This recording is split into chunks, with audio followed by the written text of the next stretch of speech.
김용렬의 마을교육 공동체. 안녕하세요. 오늘 Q&A 주제는 동단위 마을교육 공동체가 무엇이냐 라는 것입니다. 최근 마을교육 공동체의 실천과 논의가 확산되면서 동단위 마을교육 공동체라는 표현 혹은 동단위 교육 거버넌스라는 표현들이 많이 회자되고 사용되고 있습니다. 그러면서 자연스럽게 저도 몇 번 질문을 받게 되는데요. 도대체 동단위 마을교육 공동체의 의미가 뭐냐, 그리고 동단위 마을교육 공동체를 만들기 위한 조건은 또 무엇이 있어야 되느냐 등등의 질문을 받습니다. 일단 의미부터 살펴볼까요?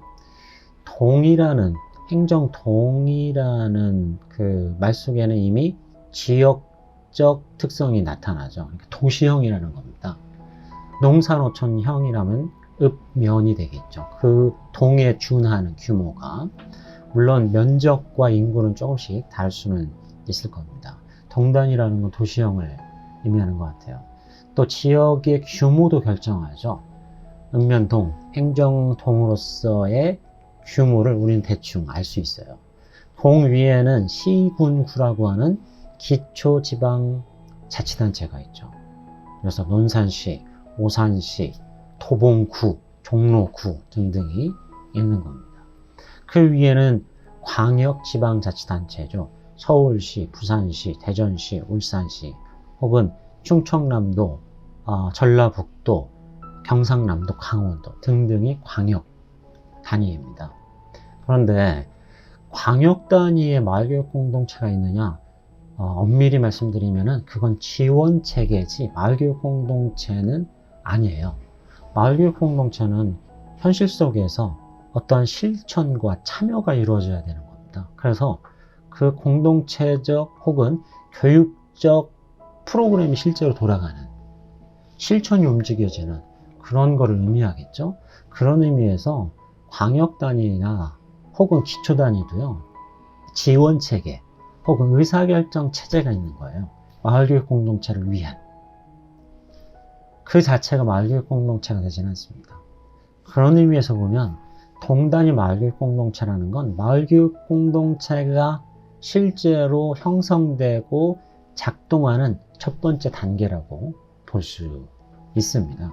그래서 이러한 규모 속에서 어떤 마을교육 공동체, 동단위 마을교육 공동체의 어떤 그 의미를 살펴볼 수 있었고요. 또 일반적으로 마을교육 공동체가 가지고 있는 의미가 동단위로, 행정동 단위에도 적용될 수 있느냐? 그렇다면은 동이라는 지역사회의 마을교육 공동체의 의미가 이러한 것이다 라고 말씀을 드릴 수가 있겠죠.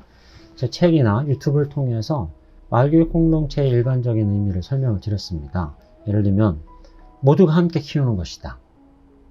하나의 행정동 단위의 지역사회에 많은 주민들이 교육에 대한 참여가 있고 함께 성장하고 함께 키우는 이러한 노력과 공동체적 실천이 있다면 그거는 동단위 마을교육 공동체가 형성된 것이죠. 두 번째로 그 지역사회를 배움터로 만드는 것이다. 교육적 환경과 여건을 조성하는 것. 그래서 사직동에 혹은 창일동에 혹은 문화동에 교육적 여건을 만들어내기 위한 노력과 실천이 있다. 마을교육 공동체라고 할 수 있는 것이죠.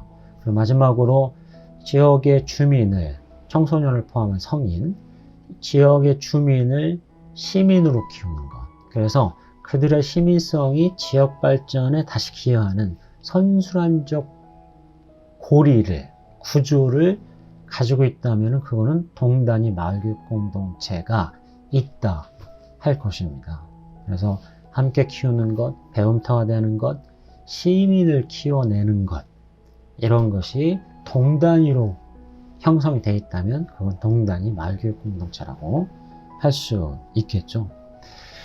또 하나는 아까도 말씀드린 범위라는 게 있고, 범위와 구조를 좀 말씀드리고 싶어요. 동단위 마을교육 공동체 범위는 예를 들면 행정동, 사직동, 문화동, 창일동, 2동, 3동, 4동 이렇게 쭉 각각의 동 단위로 마을교육 공동체가 형성이 돼 있다.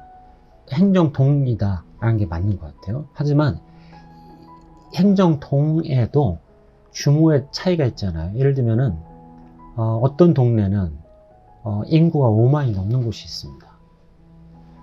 서울의 평균을 따지면 2만에서 3만 정도가 될 거예요.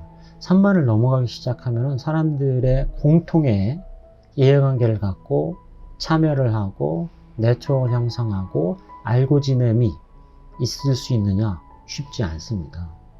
그래서 행정 동단위에도 켜켜이 어떤 층위가 있어야 된다고 저는 생각을 해요.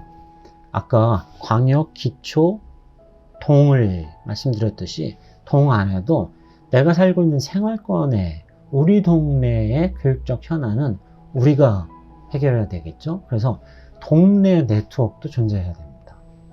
동이라는 행정구역이 있는 거고 그 안에도 내가 사는 동네의 어떤 교육적 실천을 위한 네트워크가 있어야 이런 층위 혹은 구조가 형성이 되겠죠.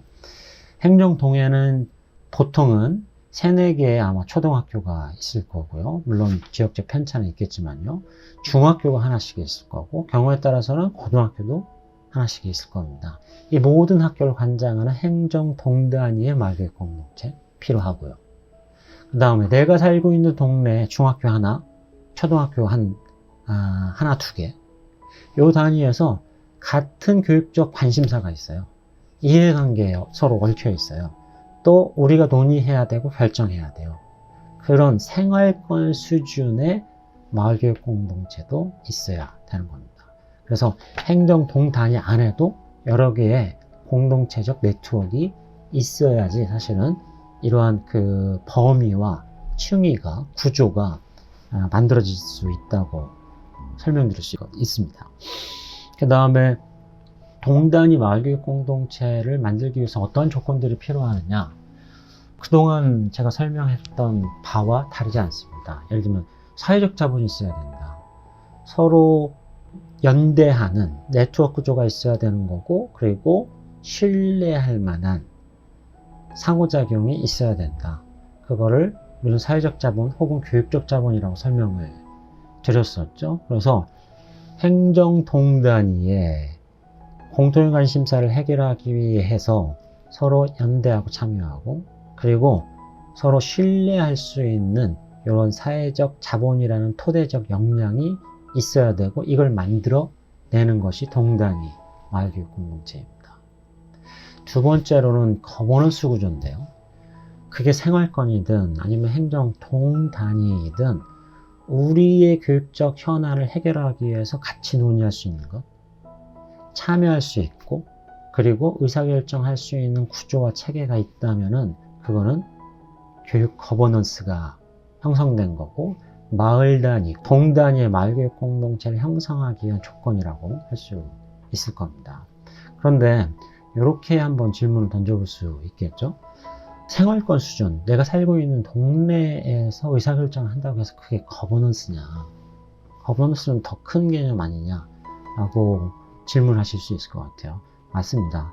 하지만 이렇게도 판단해 볼 수 있겠죠.